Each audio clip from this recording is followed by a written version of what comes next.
Constructing your life is about much more than just building a bank account.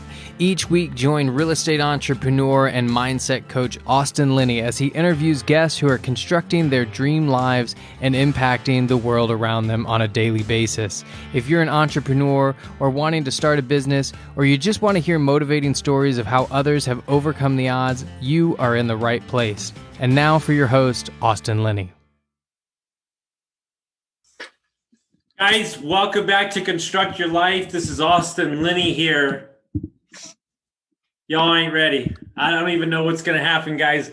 We've got one of my favorite humans in the entire world.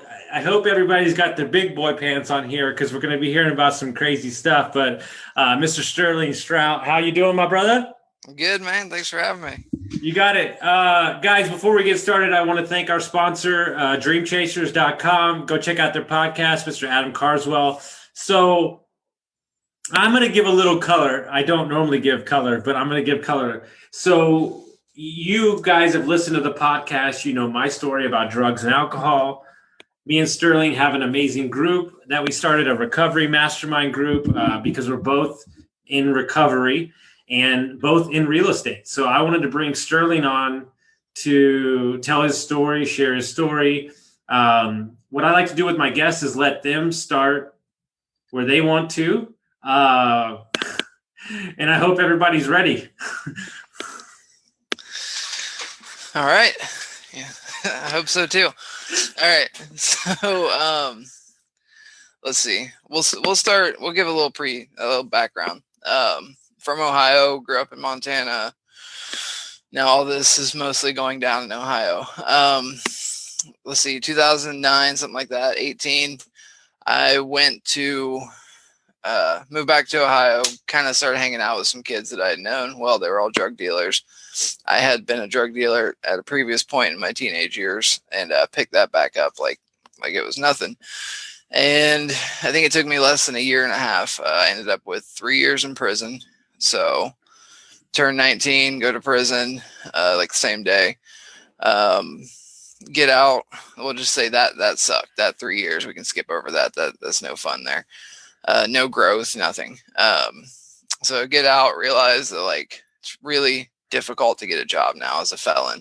All my charges start with aggravated or dangerous. I had, 50 times the bulk amount of ecstasy, and then like AK-47, and then possession of dangerous ordnance for dynamite.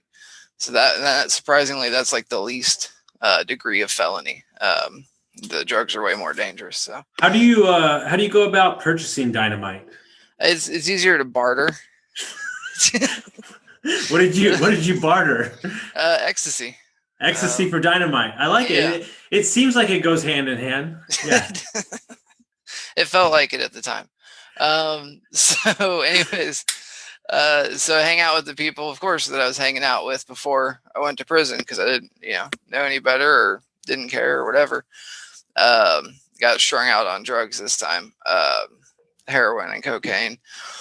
So after just the train wreck that was that, a couple years, just take like a red-eye flight to Tampa, get picked up by the Salvation Army Rehab Center down there. And, big thanks to the Salvation Army.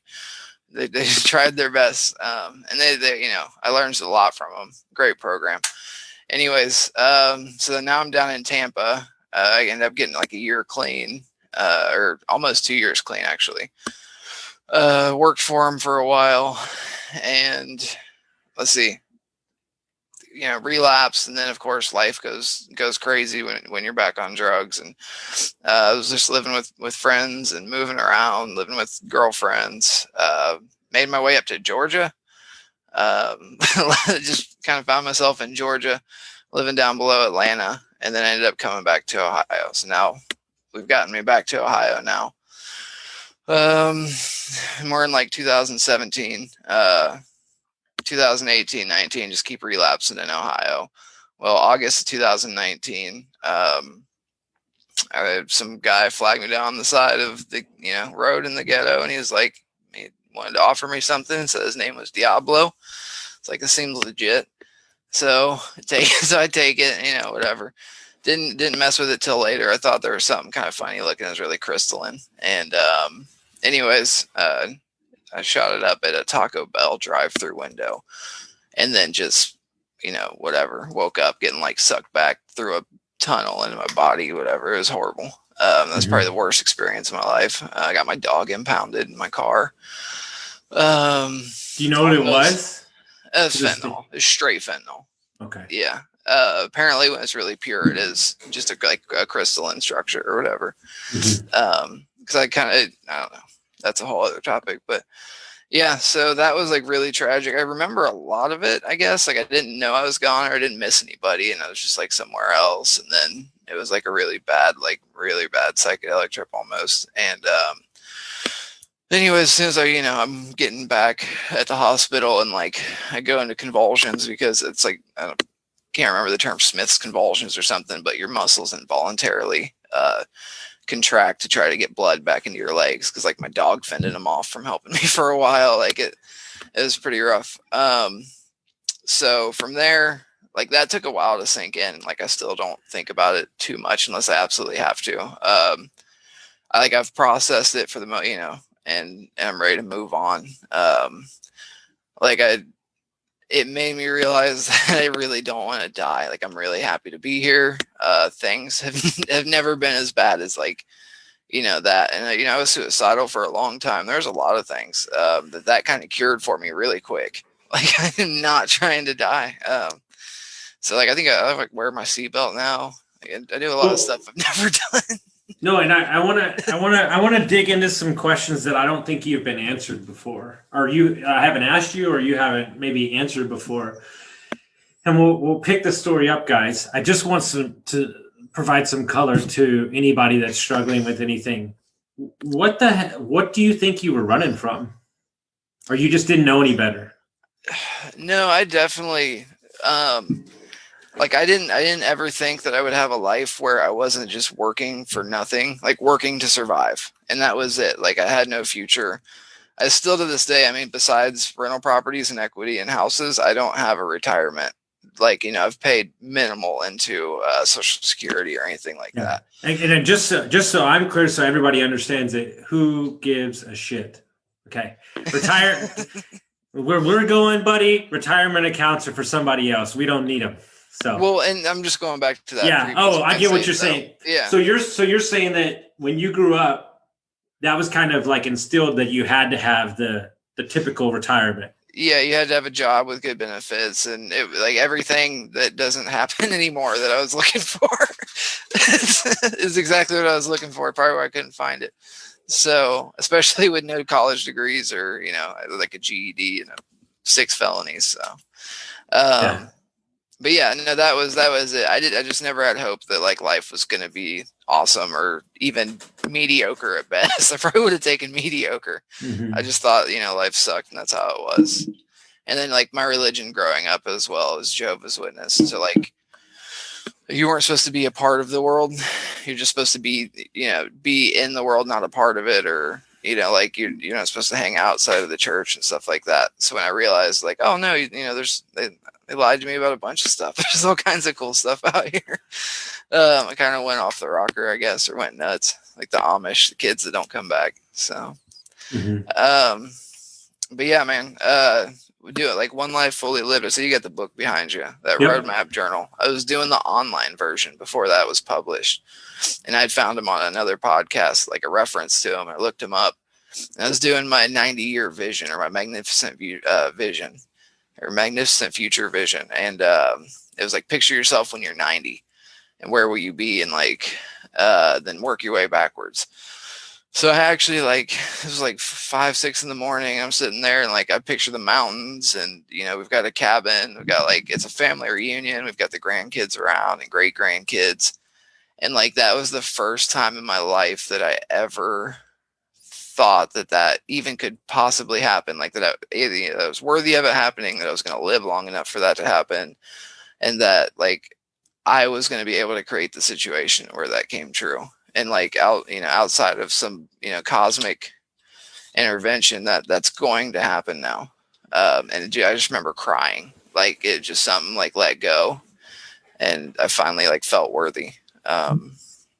In something that's very important for anybody that's listening. I think it's a prerequisite that you have to cry. I think that's a prerequisite. What I've found, and I think you would agree, is that when you're living in a world where options aren't available for you in your mind, it's a very closed off world because you think that you have to carry the plight of, how you were raised or the people around you and stuff. And, I always say this, like, I cannot watch Extreme Home Makeover and not cry. Like, that show gets me every time. But hear me out. I'm not so much excited about the home as I was when they used to give the kids a free college education, because I thought to myself, now, granted, you can say what you want about college, but just for that family situation, that's changing a generation. They're giving them the option of knowledge. And that's what I got so emotional, was like understanding that this thing that they've been dealing with, right?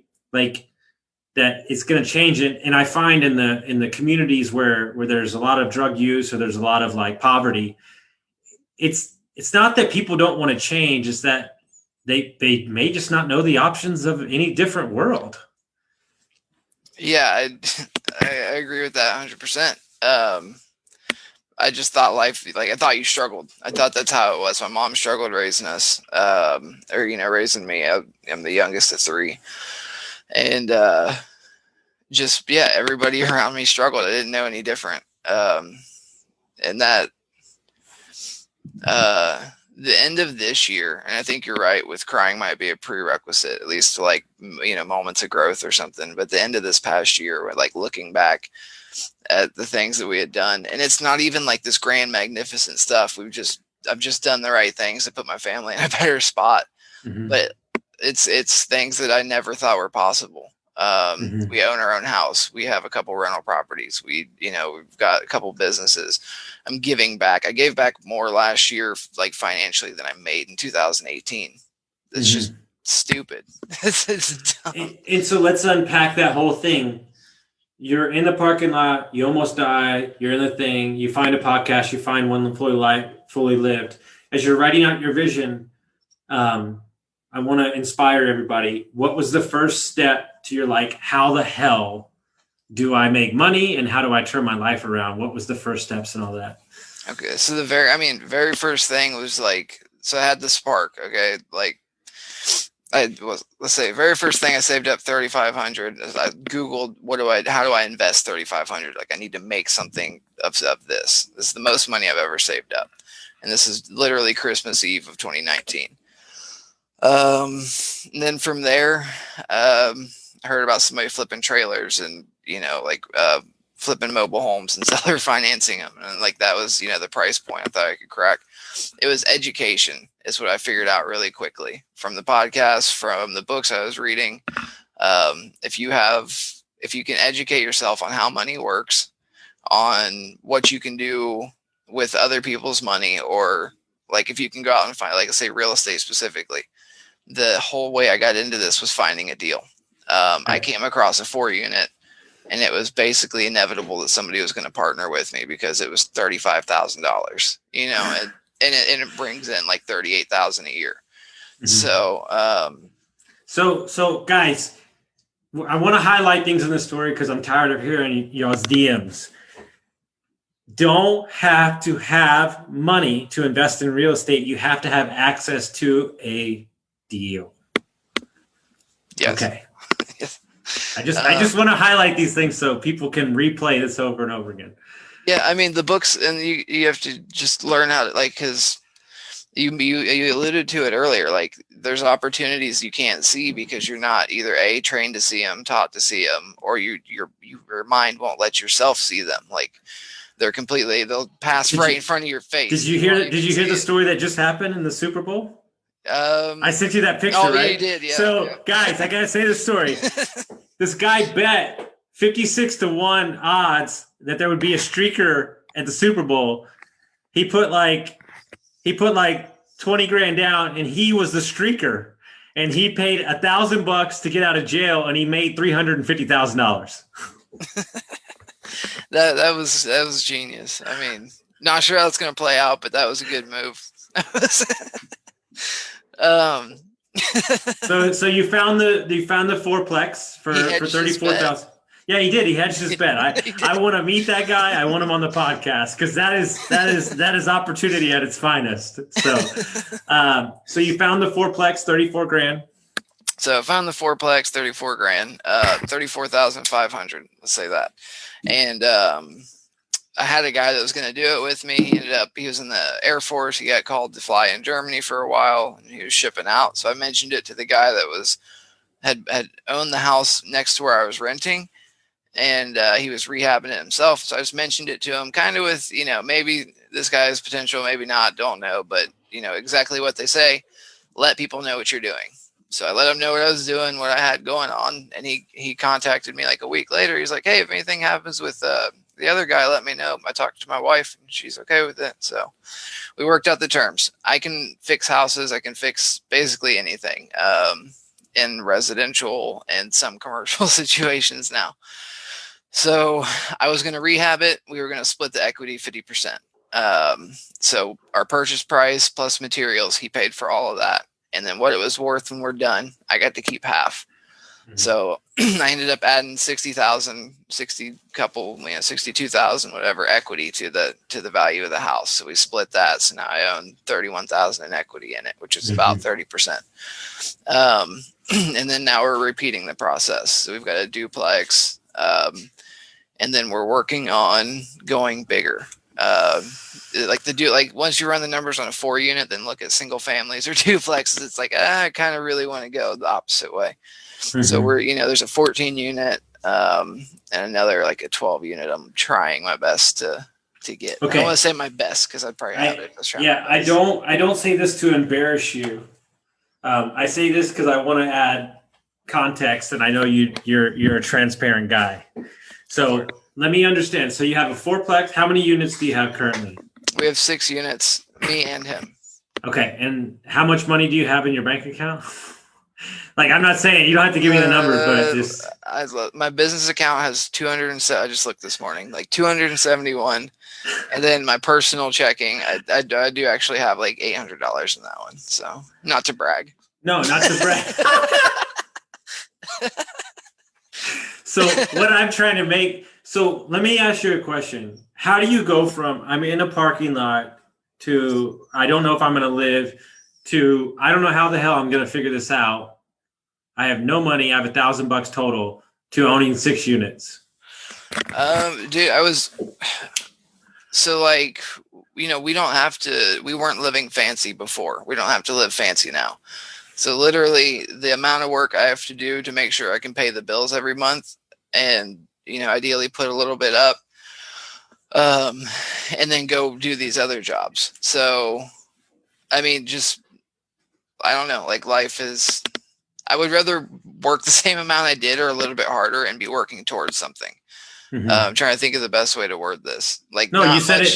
You said it perfectly. Not much changed in my lifestyle with work outside of now instead of trading my time for money, I'm trading my time for equity, which will continue to pay me. Like mm-hmm. I know I'm over $1,300 a month. I think I want to say closer to like $1,500 a month, whether I work or not now. So. Yeah. So you're doing odd jobs on the side to keep cash coming in while you're putting your time in the remodels, correct? Mm-hmm. Yeah. I found the people that kind of paid the best and didn't have too much crazy demands. And I take care of all their property maintenance. And, I've got some older ladies that help with, miscellaneous things, replace a fireplace, clean windows or gutters. Like, okay. Absolutely. Because I would imagine that your zest for not being dead and being able to be a better role model for your kids and what people don't talk about and be as vulnerable as you want. There's so much shame associated with the addiction cycle because you have a significant other or a kid that is not getting the best version of Sterling, correct? Absolutely. So that, I've already processed a lot of this stuff, so I'm able to talk about it freely. Me and my fiance, I proposed at Christmas. We were both in addiction. So this is a really dangerous situation for the kids in reality, and because I've got a 2-year-old son and a 6-year-old daughter. She's not my biological daughter, but I've had her since forever. So, the kids, so Adeline, she's 6, about to turn 7 next week. There is behavioral issues from us not being fully present. You know what I mean? Like from us looking past things or not, we weren't trying to be the best parents we could be. We were just being parents to our best ability while our full, whatever, our full intentions were to, get high, stay high, all that stuff that comes with addiction. So now Ayla's super focused on how to be the best parent possible, how to help these kids with mindset at 6 years old. We're teaching her everything we can to be successful. And that there's also so I spent last year working 7 days a week. I still will work 7 days a week, but I try to take days. And this morning I've got to play with my son and things like that. I still try to make time for him. But there, when we got the house that we live in now, we got this house for $20,000. And that was another situation where it was such a stupid good deal that it wasn't hard for me to find the money to borrow the money. And I'm paying 5 or 25% interest on it. It's I'm paying 25,000 back for the 20,000, but it doesn't matter because, it's a 3-year loan and I made $70,000 in equity by doing the work in it. So I'll take these decently, kind of bad terms to get where I need to be. But I didn't see I'd go a week without seeing my kids because I was, trying to work so hard because our lease was up. We had to move. Now we're staying at my mom's. Now we're in a hotel at the end of it. And you do what you have to do to make it. I got lucky. So the overdose, one of the things that came with it was something lifted. I don't know if I had a demon or something and it died when I did, and it just left my body or something, but I felt completely free. I don't know how to describe what was different, but I didn't feel bad about anything I had done. I didn't feel that sounds like cold-blooded, but I didn't have all the shame and stuff that usually comes with addiction, like you mentioned. I just didn't want to die, and I was ready to make a change. That's what I felt. I felt that, hey, I know how that, effing ends now because I hit the, absolute bottom. I thought just being miserable and suffering was enough, or, was the worst that could happen. No, you can actually lose your life and no longer be able to do anything for your family. That would have destined my son to a very rough life. Sure. That I would have I have the opportunity to break the cycles in my family. If I died, I wouldn't have had that opportunity. Now I can change the fact that, I was raised poor. I've only seen poor my whole life prior to here.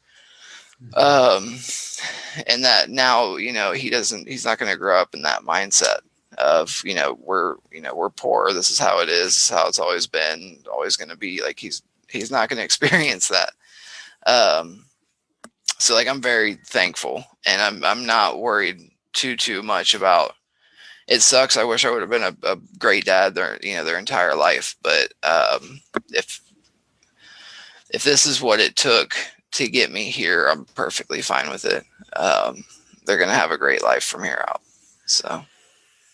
And it's funny that you say you don't know if a demon can, but I think to put a context around that, or kind of give some color to that, I think there's versions of ourselves of who we're living. Maybe it's for somebody else, maybe for the way we're raised or whatever. And what I teach my coaching clients is we're disassociating the shitty versions of ourselves away from you, and slowly but surely it pulls you apart. And then once you step into that new version, it's not like we haven't forgot what we did. Like we all know what we did, but like it doesn't control us or own us anymore. And I think that's somewhat what you felt, is like, I'm going to step into this new part of me.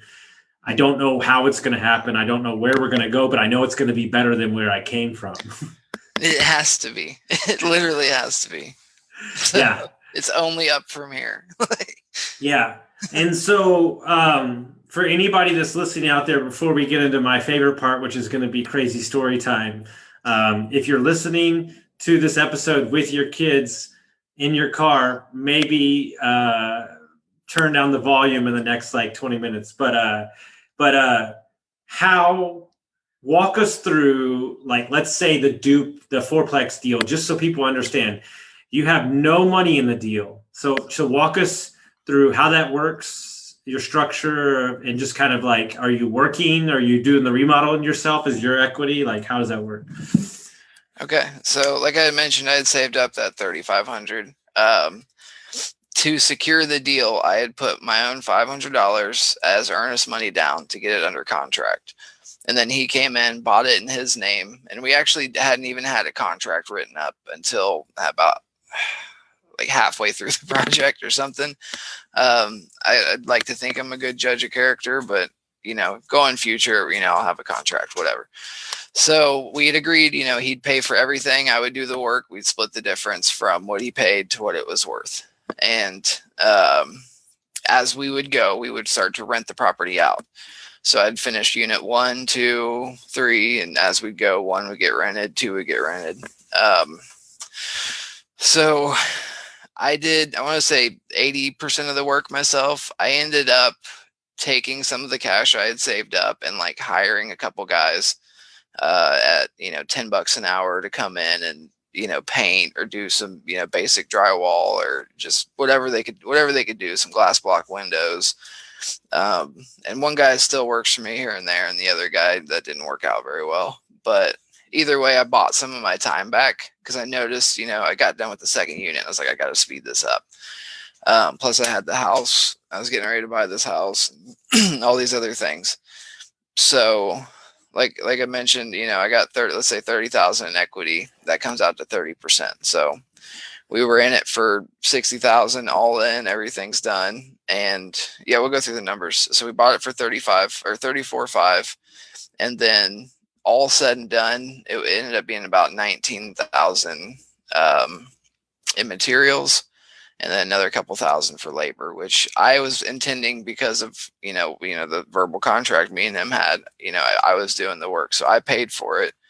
And I just thought I was buying my time back, but he's really kind guy, and the deal was good. So he gave me a couple thousand extra equity to make up for what I had paid out. Now on this duplex, I'll make it quick. It's the same situation. I'm going to do the work, but the difference with this one is the duplex only needs like $5,000 in materials. Okay. Mm-hmm. This is only, let's say, a month-long job, to be generous. We paid $26,500 for it, or $26,200. We got it under contract for 20, whatever. The way taxes came out, $26,200 is what we paid. So $26,200. And then we're putting $5,000 into it. And then whatever it's worth and we're done, we're going to, split that again. Except for this time, now I'm getting paid for my work and getting the same equity. So anyways, that isn't as much cash flow for me, but it's going to boost my equity, and we have some money to use, and we need to get enough to position ourselves for a portfolio loan in the future. We need enough properties. So we're trying to get. So anybody that doesn't understand what that is, what is that? A portfolio loan.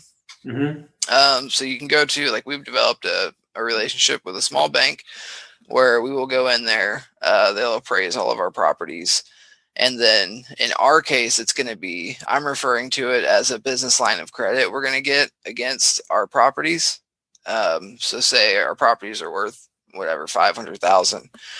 They'll give us a business line of credit for 200,000 or 300,000, and we'll be able to draw from that like a giant credit card. So that's our situation we have worked out that we're working on. Other than that, I can't speak a ton to it because I've never got that far yet.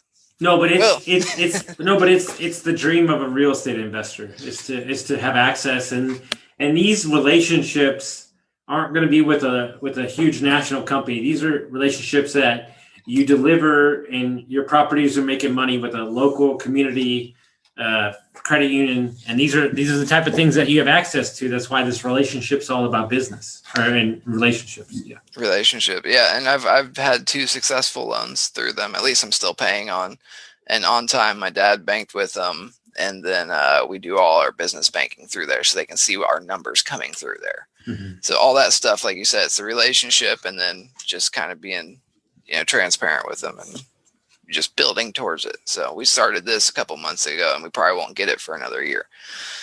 So, anyways, yeah, that's it. Literally, I just had to keep paying my bills.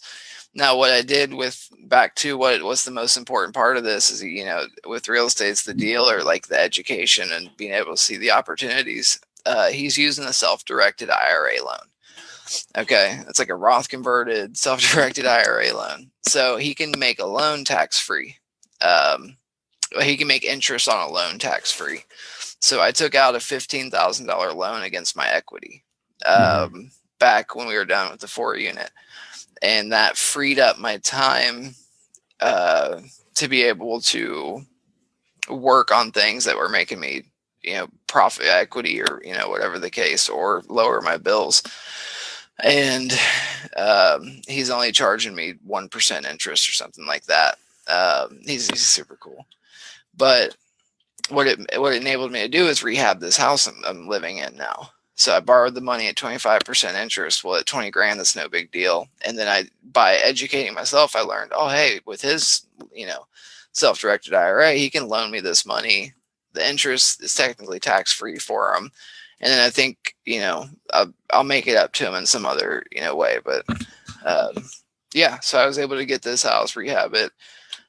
Just education, man, the stuff I've learned over the last year. I read, I got to take a little bit of credit. Listen to like 50 something audio books and like 400 podcast episodes. And you definitely got to want it. But if you're working in the silence, you might as well be working to some Napoleon Hill or Dale Carnegie. Yeah, Dale Carnegie. Yeah. I'm really glad you went over and talked to your neighbor. Me too.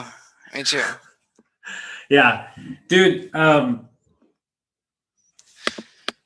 So, and then before we get into the story part, so I remember this message. I still have it saved. You said, I saw your dumbass doing big deals, so I figured I might as well try to go big deals too. And just walk everybody through your mindset with that. Like, hey, I'm doing this fourplex duplex. I'm not going to turn it down, but there's a real scenario where we could take down an 18 to an 80 unit. No big deal. I literally took, so I've got, relationship with a couple old bosses, that one pilot and another one that's a real estate attorney. And I'm like watching your story, and you just, I don't even remember what you landed now. It was before the camping, like RV park. Yeah. Don't worry. That deal fell through, but we're still not done with it. So yeah, heck yeah. Well, I hope you get it. I need to come be a part of that.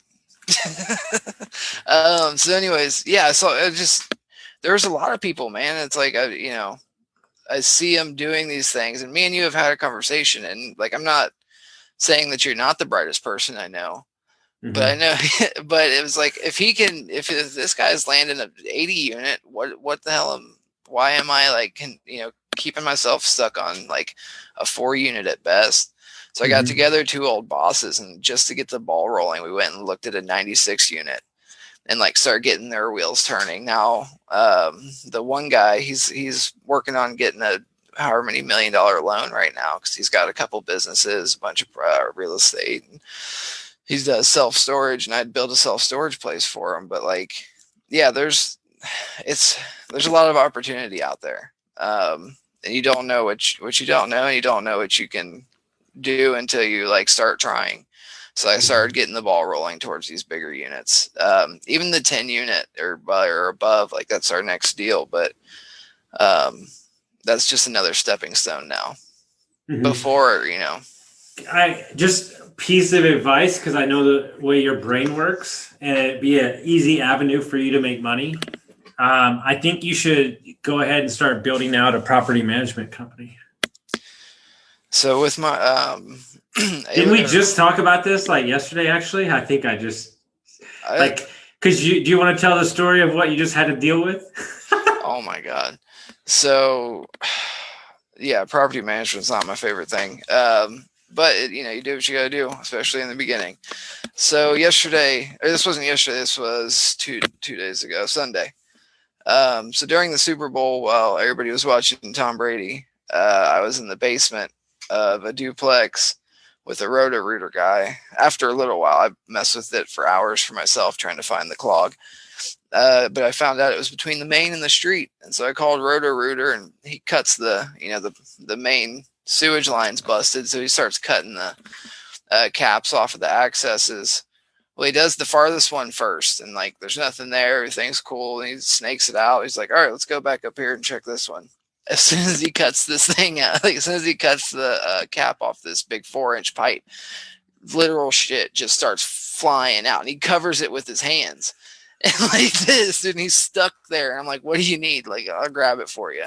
He's like, I need something to deflect the shit. I'm like, all right, man. So as I'm grabbing something, he's like, oh, never mind. It stopped. It must have came out. So he takes his hand off, but it like little, yet to be discovered was that was the clog. All right. So he comes back over and he's like looking at it, messing with it. As soon as he pokes it, dude, it just flies out and covers them head to toe. He's got it on his like glasses and face. And he does this quick little spin around. And I mean, it's just spewing out of here. And it's the whole stack's just draining, man. And I took pictures to put it on my timeline. There was a literal like 8-foot distance where when it shot out, it hit the wall, like the shit hit the wall across the room, man. This is not a figure of speech, guys. Do you want to be a real estate investor? Yeah, and I mean, so the conclusion I came to on that was like last year that would have been me. That would have been me, sawzalling that off and figuring it out, renting the big auger. And I was so happy that it was only kind of me. You know what I mean? Like, and next year, like, it's going to be a text message. Like, I'm just going to get a picture next year. But like, I was down there, like, just giddy, just happy as a little kid that wasn't me covered in shit, dude. I even tipped the guy, like, on top of the crazy price. Here you go, man. I appreciate you taking the brunt of that shit. So before we get out of here, you've got like 9 of them. And what I want to hear first, guys, we're going to share. Guys, cocaine's a hell of a drug. Like, if you don't know, like, sometimes you do crazy shit. What I want you to do is tell them the story about the refrigerator off the second floor. Okay. So, well, that one, I wanted to say I was sober, but there's a little bit of steroids in that story. So I'm working for the Salvation Army, picking up. And they don't, endorse steroids, nothing like that. I don't want to say anything like that. They would have fired me. They did. But so I'm in the hood of Tampa. All right, and we're up on this like 3rd story, whatever, just crummy apartment complex. And it's like a single mom and her kids, and she's got this shitty dresser and fridge and whatever else. There's all this stuff that doesn't work, but I'm like, whatever, we'll take it, we'll throw it away, whatever. It gives the Salvation Army a good name. So we're there. It's Tampa, so it's 120% humidity and like 100 degrees, and we're struggling with this this stupid refrigerator, man, coming down the stairs, and it gets stuck on like the curve of these or the whatever landing of the stairs where it turns. And so I'm cussing, I'm looking around, and I swear there's like 400 people out there because they're all sitting on the porch, sitting on this other stairs, like they're trying to walk past me while we're carrying this. Like, come on, dude, like just get out of the way. So finally, me and my truck helper, I got pissed. The rail had caught it somehow, so I just take this thing. I'm pretty sure I looked first, but I flip it over the 2nd story railing. And it crashes, and like people are now coming outside and like looking and just staring at me. And I don't know if you remember the scene from Gladiator when he's fighting in the arena. He kills the dude, and then he like throws up his arms. He's like, "Are you not entertained?" Is that not why you are here? I screamed that at the top of my lungs, dude. And like people are just looking at me like I'm a psycho. Anyways, yeah, just left the refrigerator just laying there and rolled on to the next stop. Like I didn't care if I got fired, nothing. I was just hot and pissed and a little bit when strawed out. So I love it. Okay, we got time for one more. Pick your favorite one. Crazy Sterling story. Okay, well, I'll give. So I'm not going to go with overdosing on a shot of crack behind a dumpster in Tampa. So we'll go with getting catfished by an indigenous Chinese lady.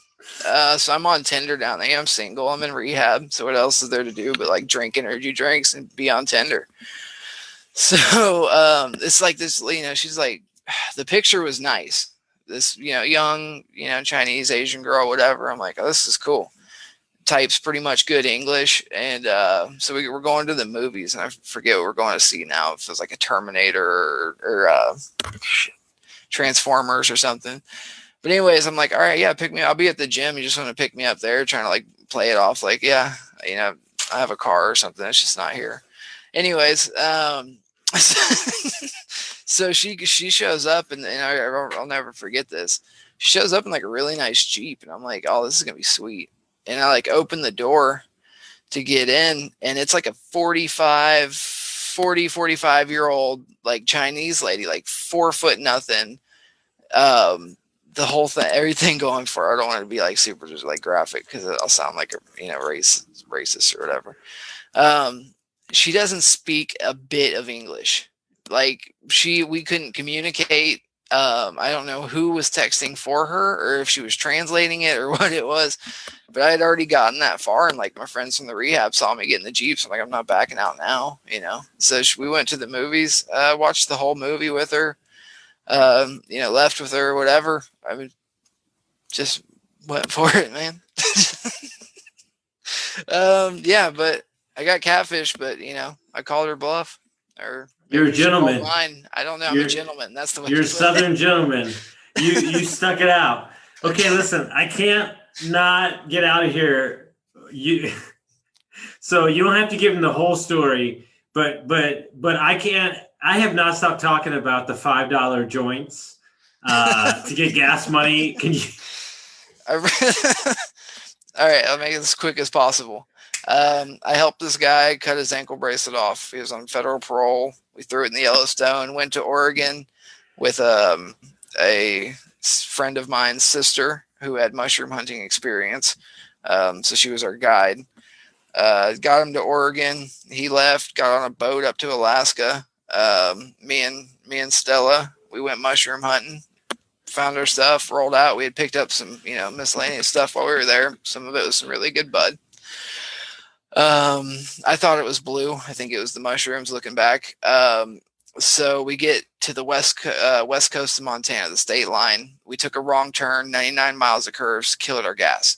All right. So we get to this small town. We're out of money and we're out of money and we're out of gas, but we had bud. I'm like, I'm not selling this. Oh, sorry. So I'm not selling this. So we bought parsley and rolling papers, rolled up a bunch of parsley joints. This is such a scumbag move.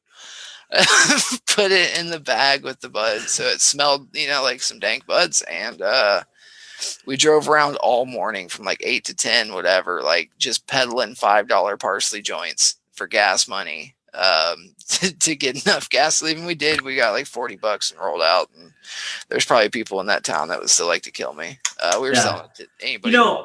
So. What that says to me, by the way, guys, we don't condone that behavior anymore. We have moved on.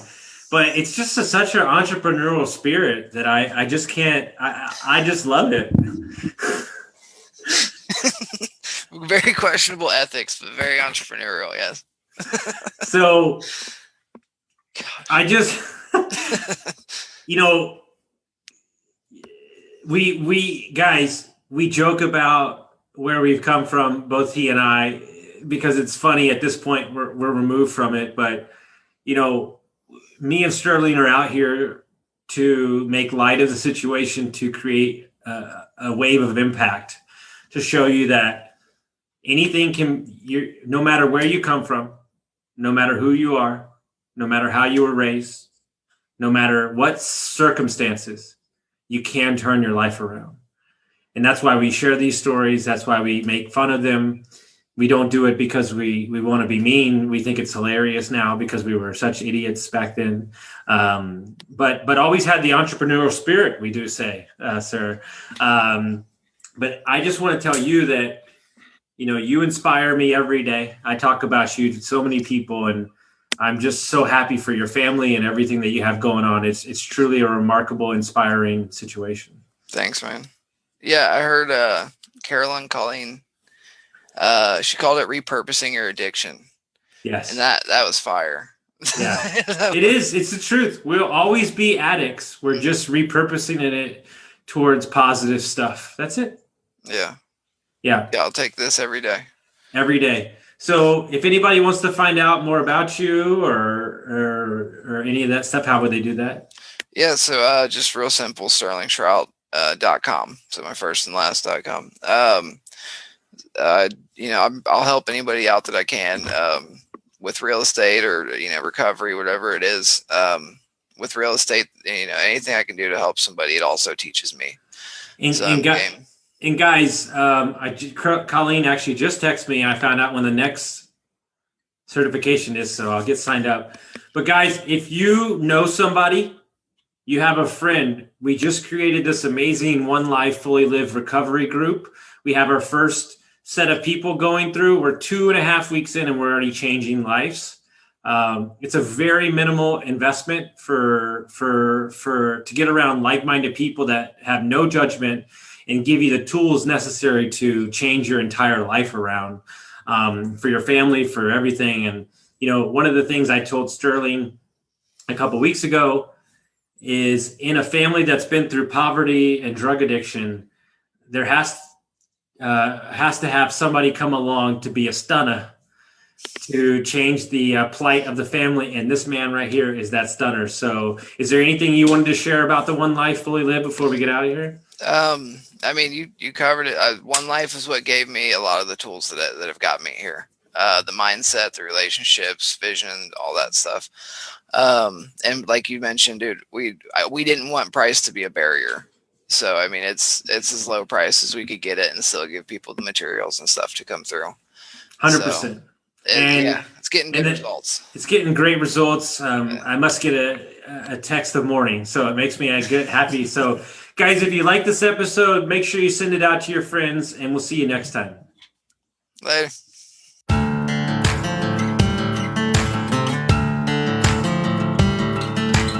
Thank you for listening to Construct Your Life with Austin Linney. If you enjoyed this episode, be sure to rate, review, subscribe, and pay it forward by sharing with a friend. Most importantly, take this opportunity to start constructing your life by taking immediate action on what you learned. For show notes, resources, and more information on one-on-one coaching with Austin, visit constructyourlifepodcast.com.